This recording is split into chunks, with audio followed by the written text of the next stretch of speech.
Maravilhoso Deus e Pai, nós te exaltamos na beleza da sua santidade e lhe somos agradecidos, Deus Todo-Poderoso, porque o Senhor é um Deus de amor, o Senhor é um Deus bondoso, e pela sua bondade e pelo seu amor é que nós ainda continuamos a viver e estarmos firmes diante do Senhor. O Senhor ouviu os clamores dos seus filhos em pequenos grupos. Senhor, por favor, abrace cada um dos pedidos que foram levados até o seu trono da graça. Esses favores, meu Deus, que às vezes nem merecemos, nós te clamamos que o Senhor nos escute. Mas o que mais nós clamamos é que o Senhor visite neste momento os necessitados da tua igreja, meu Deus, necessitados espiritualmente, aqueles que estão passando por problemas de saúde, problemas de emprego, problemas financeiros, problemas em casamento. Ó Deus Todo-Poderoso, trabalhe nas suas famílias, nos lares que são do Senhor. Traga, Senhor, os seus filhos que foram embora. Por favor, grandioso Deus, busque esses jovens, esses adolescentes que um dia estiveram na tua casa de oração. Ó Deus Todo-Poderoso, neste próximo domingo há uma comissão de nomeação. Nós precisamos do Senhor, precisamos do seu Santo Espírito, precisamos da sua orientação, precisamos, grandioso Deus, que o Senhor dirija essa reunião. Santo Deus de bondoso, por favor, visite o coração de cada um de nós que estamos aqui hoje te adorando. Tem misericórdia de nós, não nos deixe enfraquecer, meu Deus, mas nos coloque firme para a batalha que tem para vir na nossa vida. Nós lhe somos agradecidos pelo grande amor. Senhor, neste momento, nós te pedimos pela Vanderlaine, que irá dividir conosco, repartir o pão que o Senhor já trouxe no coração dela, que ele seja para nossa paz, que ele seja, meu Deus, para nossa esperança, que ele seja, grandioso Deus, para que nos dê força, meu Deus, para poder continuar. Perdoe os nossos pecados, aumenta a nossa fé em Ti, em Cristo Jesus. Amém.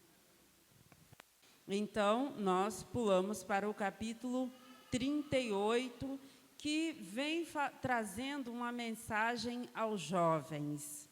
Então, você que é jovem, há uma palavra em conformidade com as especificidades dessa faixa etária. Ou seja, Deus não esqueceu ninguém, e Deus conta com a juventude dessa igreja para fazer avançar o seu reino nessa terra. Então, nós vamos abrir a nossa Bíblia no Evangelho de São Mateus, onde nós tomaremos o texto base, Mateus 25, a partir do verso 14.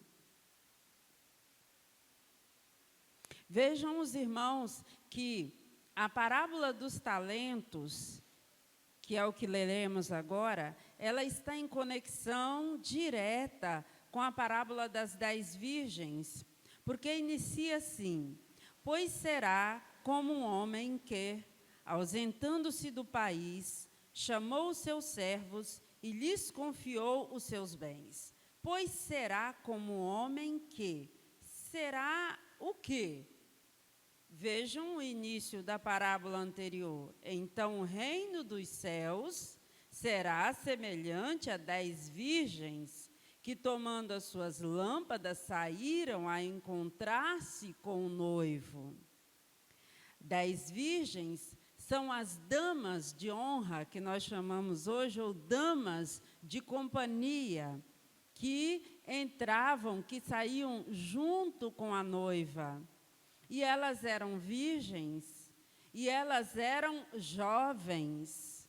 Então, a comparação aqui será como um homem que está comparando o reino dos céus. Então, há uma conexão entre os talentos e as 10 virgens.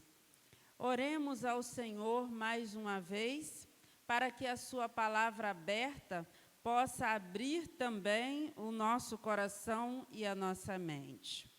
Feche seus olhos. Bom Pai do céu, cremos que estamos na Tua presença e diante da Tua santa palavra.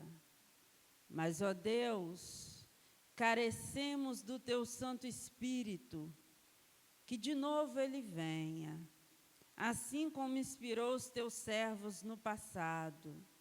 Nós queremos ouvir a Tua voz, Pai, a falar, a comunicar vida, transformação, que ela venha cortante, Senhor, profunda, clara, dividindo ossos e medulas, Pai, estabelecendo o Teu reino em nós. Suplicamos agradecidos em nome de Jesus. Amém. Amém. Então, será como um homem que, o reino de Deus será como um homem que, ausentando-se do país, chamou seus servos e lhes confiou os seus bens. A um deu 5 talentos, a outro 2 e a outro 1, e cada um segundo a sua própria capacidade. E então partiu. O que recebera 5 talentos, saiu imediatamente a negociar com eles e ganhou outros 5. Do mesmo modo, o que recebera 2, ganhou outros 2.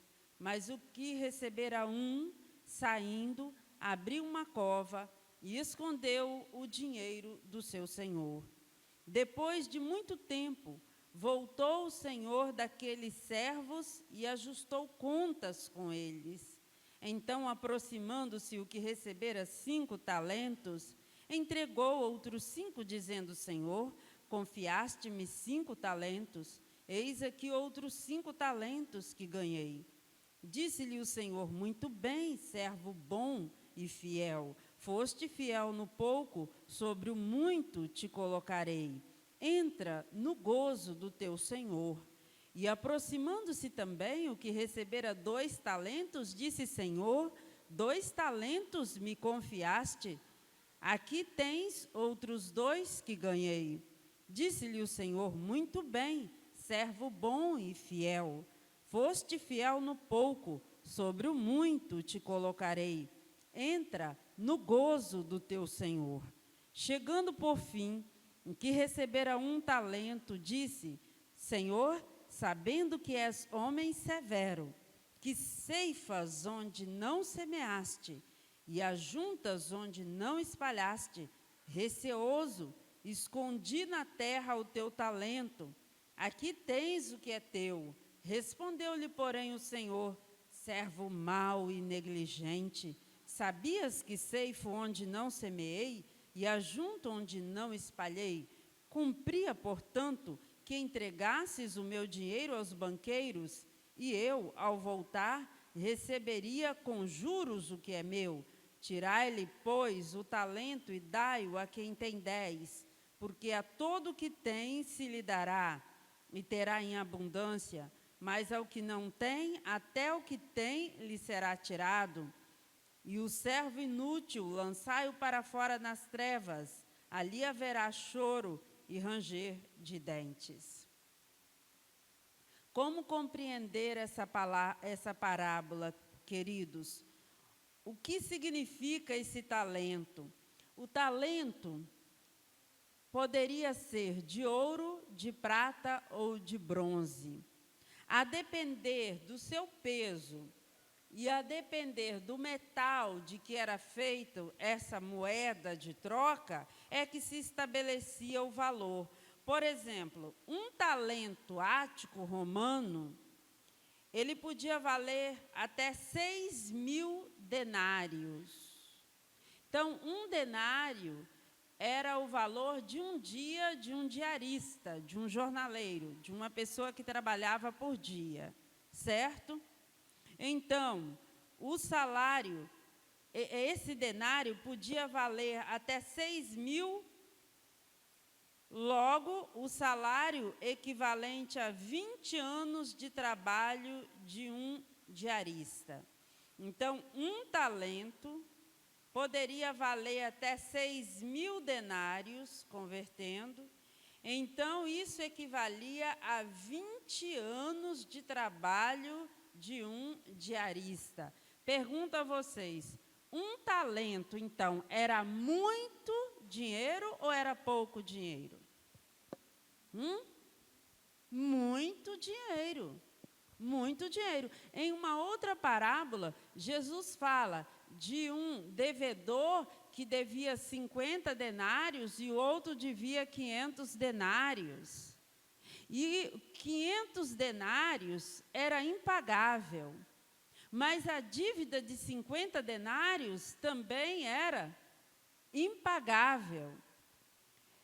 Então, o Senhor Jesus, ele coloca, o que ele quer nos dizer aqui, ao colocar essa parábola?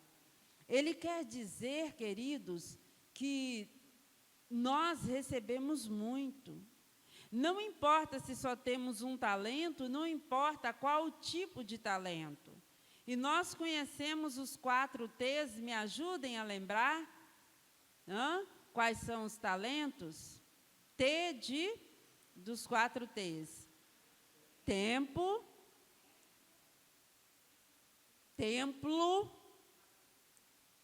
talentos e tesouros. Tempo, o tempo de vida que nós temos aqui, em especial o tempo de vida da juventude. É um tempo de vício, é um tempo de força, é um tempo de criatividade, é um tempo de energia. E nós somos responsáveis por esse tempo. Uma vida de 50, 70, 80 anos que vivamos aqui. O sábado é um tempo que é um templo no tempo, um tempo santo. Mas também temos o dízimo diariamente, dos horários do culto devocional, pessoal, em família, do culto na igreja, da adoração pública. Então, esse é um tesouro também que Deus tem nos dado, o tesouro do tempo. Nós só acordamos hoje, só despertamos hoje, porque a misericórdia de Deus se renovou sobre nós, por isso os nossos próprios pecados não nos consumiram, porque Deus, mais uma vez, nos visitou com misericórdia. Tem o templo também, tem o tesouro também do templo. O templo que é o nosso corpo, o templo predileto onde Deus habita. Com esse corpo, com essa mente, nós podemos servir a Deus, nós podemos influenciar outras pessoas. E ao templo dos tesouros que Deus tem nos dado, o tesouro do dinheiro, da nossa profissão, dos nossos bens, daquilo que a nossa força consegue angariar, ou daquilo que nós ganhamos. Tudo isso são tesouros para servir ao Senhor. Mas aqui nos diz que um desses trabalhadores, o que recebeu apenas um talento, ele achou que era pouco. Ele não sabia avaliar a preciosidade que é aquilo que Deus coloca em nossas mãos. Um dia Deus chamou Moisés, e Moisés tinha um cajado em suas mãos. Enquanto ele tinha uma espada, ele não pôde ser usado. Mas quando foi trocada por um cajado e uma vara, Moisés foi poderosamente usado. Quando ele pensava que era tão pouco que ele tinha agora, e já tão idoso. 40 anos no Egito, 40 anos no deserto, e Deus chama agora Moisés com quantos anos? 80 anos. Então, queridos jovens que aqui estão e queridos idosos também, nós temos talvez nenhuma pessoa hoje em nosso meio com 80 anos de idade. Mas aos 80 anos de idade, Moisés foi chamado para a sua maior missão. Deus tem um chamado para essa juventude em pleno século XXI. Deus tem um chamado para que pegue, que seja um único talento. Mas quando é que nós conseguimos pegar esses talentos e aplicar para o reino de Deus? Não nos é dito sobre a visão daquele que recebeu 5 talentos e daquele que recebeu 2 talentos sobre o Senhor, sobre o seu Senhor, sobre o seu credor. Mas nos é dito que eles saíram como? Vagarosamente? Não, eles saíram como? Rapidamente. Eles saíram rapidamente para fazer o investimento. Eles não procrastinaram. Eles não adiaram esse momento.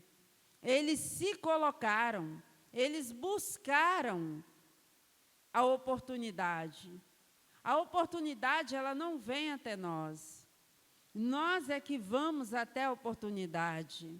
E a serva do Senhor diz que, à medida que nós avançamos, a providência de Deus vai se abrindo. Quando Moisés foi falar com Deus, o povo revoltado, você nos trouxe para morrer agora aqui no deserto, espremidos, entre a montanha, mar e agora o exército de Faraó atrás. Moisés sabia com quem falar. Moisés foi falar com Deus. O povo murmurou com Moisés, Moisés foi falar com Deus. E aí o que Deus disse? Tem hora de falar, tem hora de clamar e tem hora de marchar. Agora, fala para o povo se calar e marchar. É hora de marchar. E que eles marchem. Para onde, Moisés? Para dentro do mar. E quando a água estava dando já nas canelas, e Deus estava dizendo, marche. E Deus manda, então, que Moisés levante a sua vara e o mar se abre. Queridos, Deus também tem nos chamado para marchar.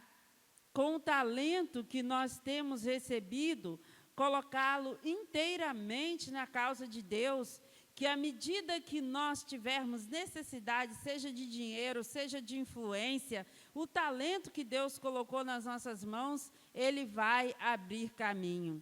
Mas esse que recebeu apenas um talento, o relacionamento dele com Deus não era positivo, porque ele falou assim, que o seu Senhor, ele colhia onde ele não havia semeado. E que ele era severo. Qual o entendimento que nós temos de Deus? Que Deus é um sócio severo? Que Deus é um dono severo? Vejamos o que nos diz a serva do Senhor. Ela diz assim, muito se poderia dizer aos jovens quanto ao seu privilégio de ajudar a causa de Deus, aprendendo lições de economia e abnegação. Muitos pensam poder condescender com este e aquele prazer e, para fazê-lo, acostumam-se a viver no máximo de suas receitas. Ou seja, gastam absolutamente tudo para promover o máximo do seu conforto aqui. E nunca sobra absolutamente nada para ajudar na obra missionária. Isso me lembra o testemunho de um dos nossos irmãos que é advogado da divisão sul-americana para os 8 países da América do Sul.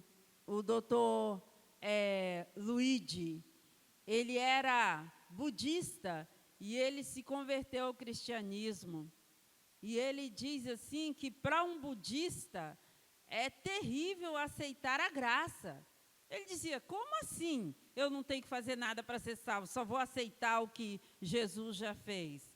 Porque no budismo eu tenho que pagar meu karma através de várias reencarnações e tudo mais, não é? Então ele disse que era extremamente difícil para ele aceitar isso. Segunda coisa, não ir ao cinema. Ele era advogado de uma rede de shoppings e de uma rede de cinemas também. Ele assistia cerca de 6 filmes por dia. Como não? Por que não? Então, Deus foi derrubando todas essas barreiras no coração dele. E ele diz que uma outra barreira, a terceira, era o dízimo. Mas ele veio para a igreja, bom, a Bíblia diz, eu vou fazer, mas isso ainda não estava tão forte no seu coração. Até que um dia ele foi a um concílio de mordomia. E lá ele ouviu um senhor idoso, um irmão, dizendo que agora ele estava vivendo do dízimo. Ele vivia com 10% e devolvia 90%. Aí o irmão Luíde falou, agora pronto, misericórdia, né? Ele é advogado para a divisão sul-americana.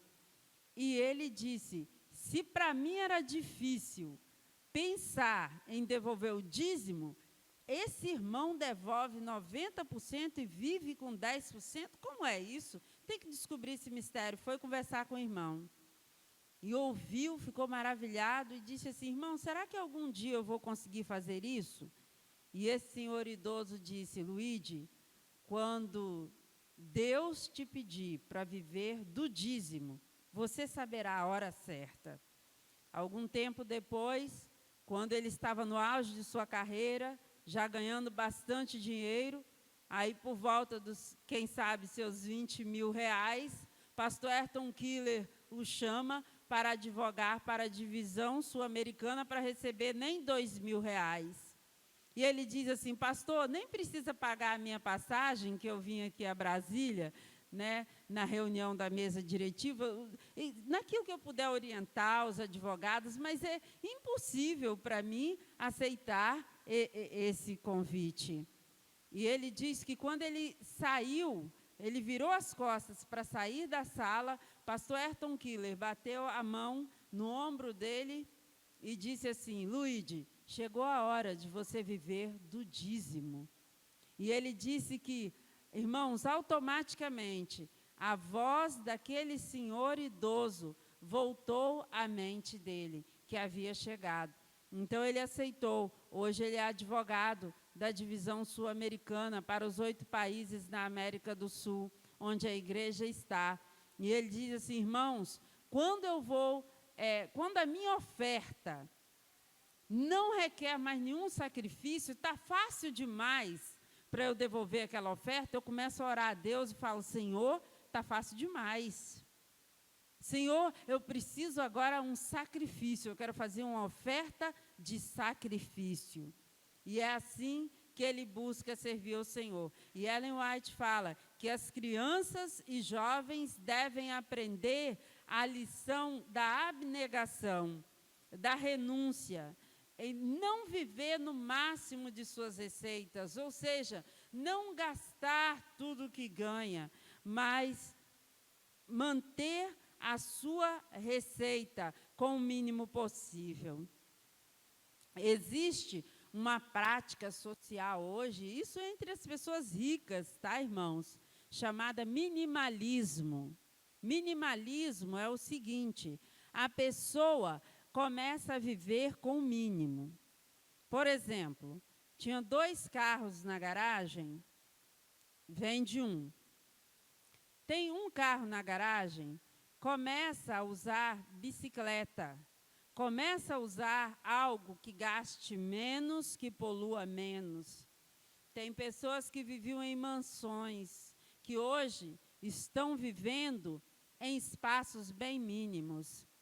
Em outra literatura, a serva do Senhor diz que nos últimos dias nós vamos diminuir o espaço onde vivemos e vamos viver com o mínimo de móveis e aquelas coisas de decoração, aquelas coisas mais supérfluas, nós vamos dispensar para colocar o dinheiro na pregação do Evangelho. Irmãos, uma coisa que dói meu coração é a parte que ela diz assim, que naquele dia final, alguns vão pegar suas economias e o dinheiro que conseguiram com tanto sacrifício, faltando o culto, sendo negligente com o horário devocional, né?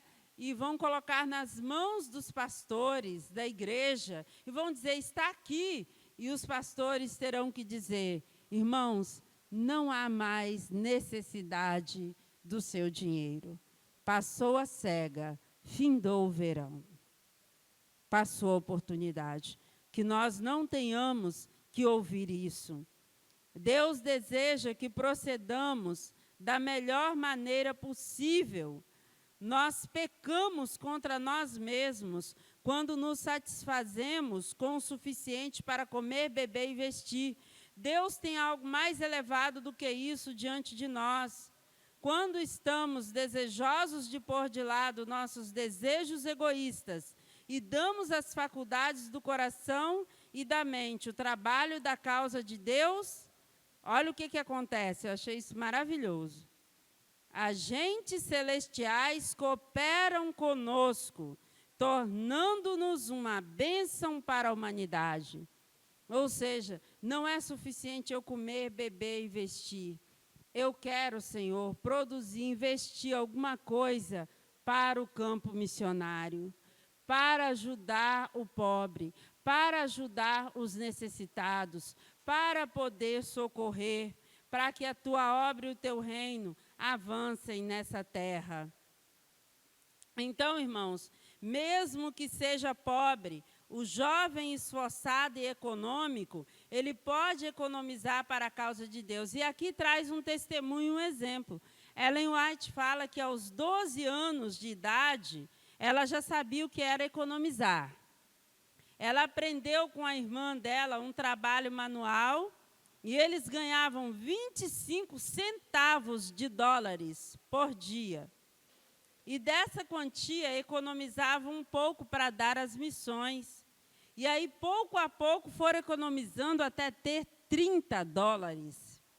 Então, ao nos chegar a mensagem da breve volta do Senhor Jesus, com um pedido de voluntárias ofertas, achamos ser um privilégio entregar os 30 dólares a papai, pedindo-lhe que os entregasse em folhetos e panfletos para enviar a mensagem aos que estavam nas trevas.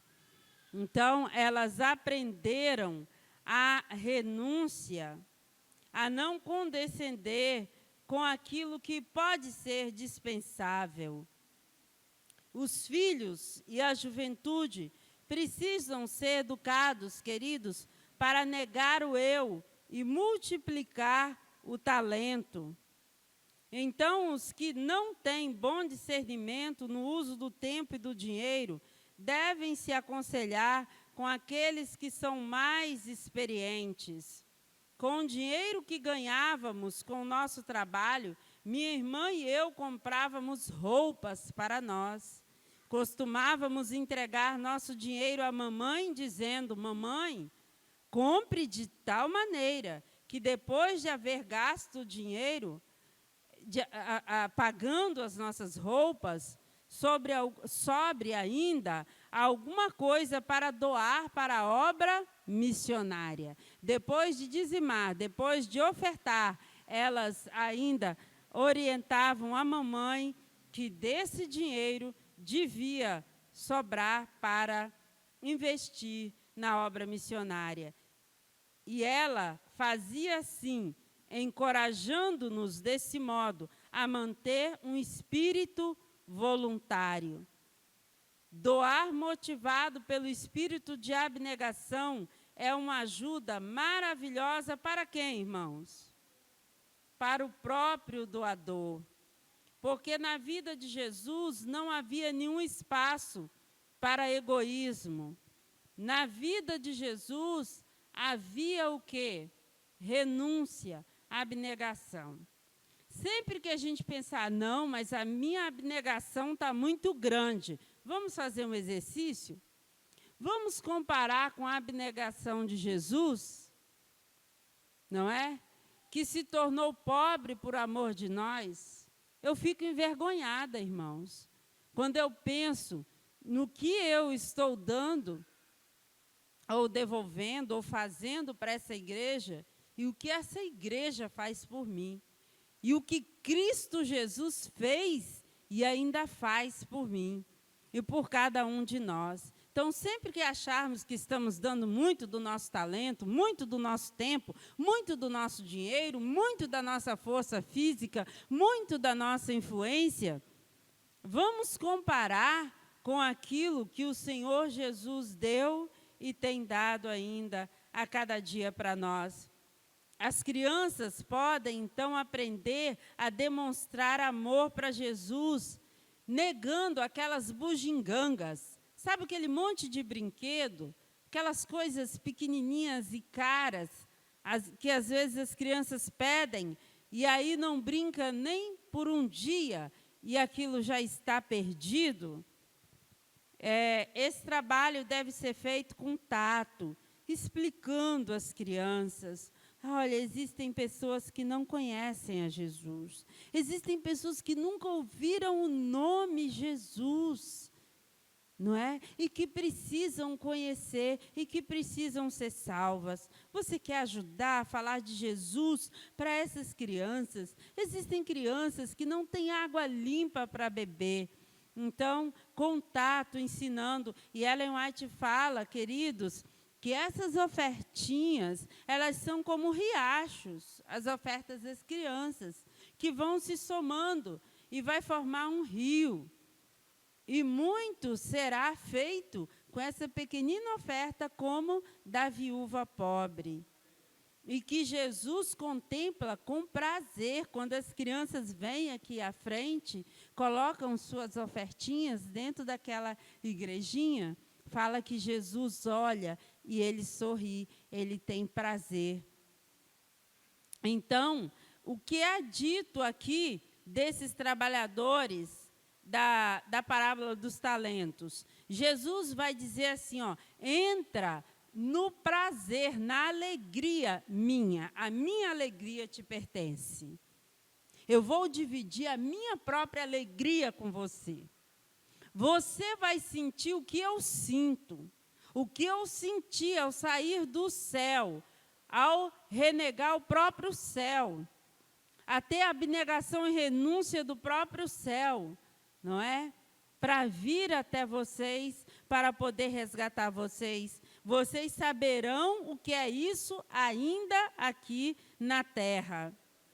Então, que se ensine cada jovem e criança, não simplesmente a resolver problemas imaginários, mas fazer com precisão as contas dos ganhos e gastos. Olha, como que é lindo, né? Deus se antecipa, não é, Sandra? Que a gente fala na escola que devemos fazer uma aprendizagem plena de sentido para a criança. Ficar inventando problemas, tantas uvas, tanto isso. Não, pega a realidade da criança para ela aprender a fazer cálculos. E é isso que Ellen White está falando aqui. Para a gente pegar a nossa vida financeira individual e a vida da família e construir uma planilha da receita. O que entra de fixo, não é? De eventualidades, o que sai de contas fixas, de eventualidades, para a gente saber, queridos, onde vai cada centavo. E aí, eu não encontrei ainda aqui, ou se encontrei, não lembro, mas há uma passagem que Ellen White fala assim, cuide dos centavos, e os dólares cuidarão de si mesmos. Poderíamos dizer isso também do tempo. Cuide dos segundos ou dos milésimos de segundos. Não desperdice tempo, que tempo é vida, tempo é dinheiro, tempo é muita coisa, não é? Cuide dos segundos. E as horas, dias e anos cuidarão de si mesmos. Se eu pensar que cada segundo é importante, que cada centavo é importante, fica mais fácil para eu controlar os meus gastos. Não, mas isso aqui está na oferta. Mas, de fato, eu preciso disso ou é uma necessidade imaginária? Não é? Não, vou deixar lá guardado para quando eu for usar. Mas, quando eu for usar, não teria uma oferta mais barata ainda? Quantas coisas eu tenho em casa que eu comprei e nunca usei? Quantas pessoas estariam precisando daquilo que eu tenho lá e que está parado e que eu provavelmente nunca vou usar. Então, tudo isso são cálculos e questionamentos que precisamos fazer. E precisamos distinguir a economia da mesquinhez. Uma coisa é eu ser mesquinha, outra coisa é eu ser econômica. Lições de economia, Jesus nos deu, de mesquinhez, não. Quando ele multiplicou os pães, depois que ele alimentou as 5.000 pessoas, né, a 10.000 pessoas, ele disse para fazer o quê?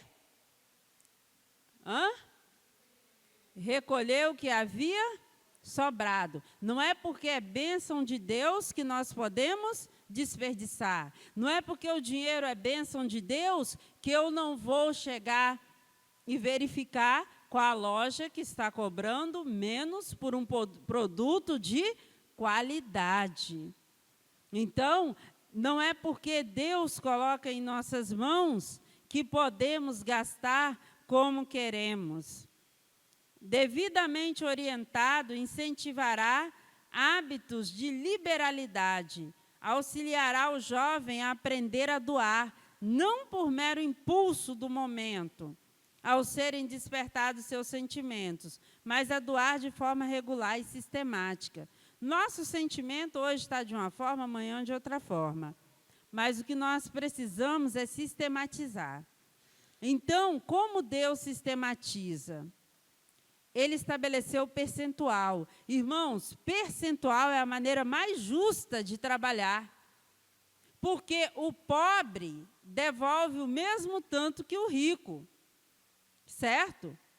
O pobre devolve 10%, o rico devolve 10%.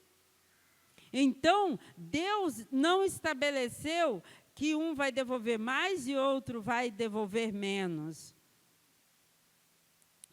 O inimigo tem colocado as coisas seculares acima das espirituais. Muitas famílias têm pouco para doar. Por quê? Porque os hábitos extravagantes estão levando todo o dinheiro. Que hábitos são esses? Aí ela fala, aniversários de nascimento, festas de Natal, dias de ações de graça, está chegando o final do ano, não é? E nós sabemos exatamente o que é isso. E ela diz assim, ao festejar, considere aqueles que nada têm. Nós damos presente, geralmente, a quem pode devolver o presente. Que tal dar o presente a quem de fato precisa? Que tal planejarmos, economizarmos para trazermos uma oferta especial de gratidão no Natal, na virada do ano, porque o Senhor nos permite celebrar mais um Natal, mais um ano novo na nossa vida, é o que o Senhor está nos dizendo. Devem ensinar os filhos a terem hábitos simples na vida diária.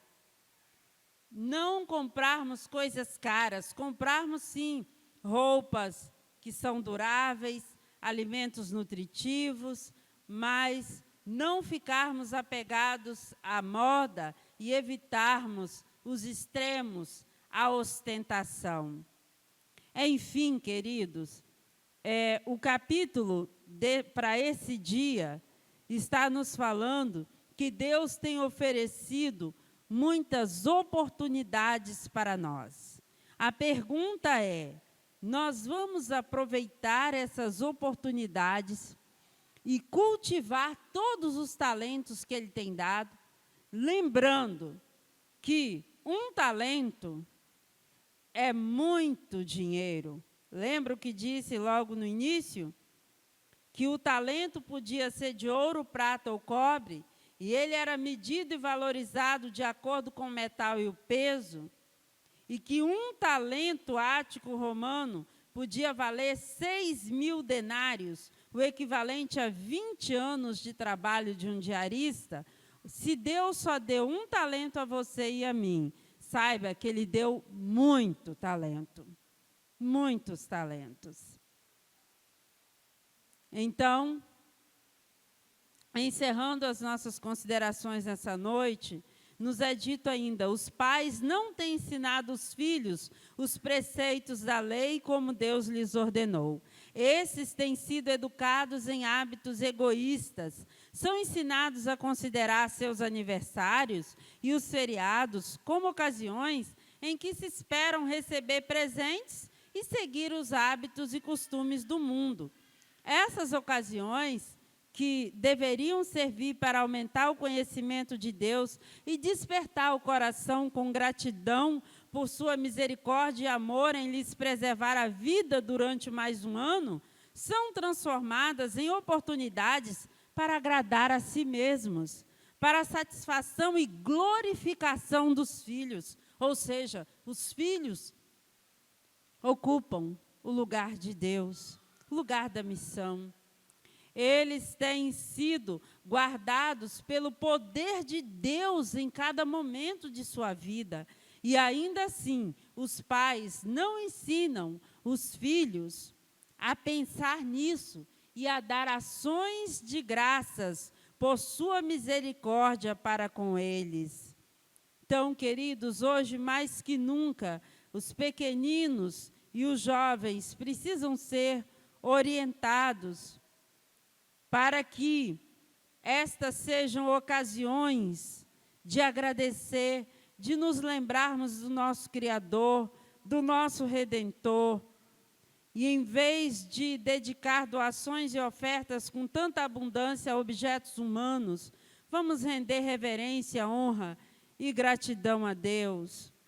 Porque Ele, sendo rico, queridos, abriu mão de toda a sua riqueza, entregou o melhor do céu, o maior tesouro do céu, o seu Filho amado, Cristo Jesus, para morrer em nosso lugar, se tornar pobre, se tornar um de nós. Atendamos ainda hoje o convite que Deus manda por meio do apóstolo Paulo, lá em Filipenses 2.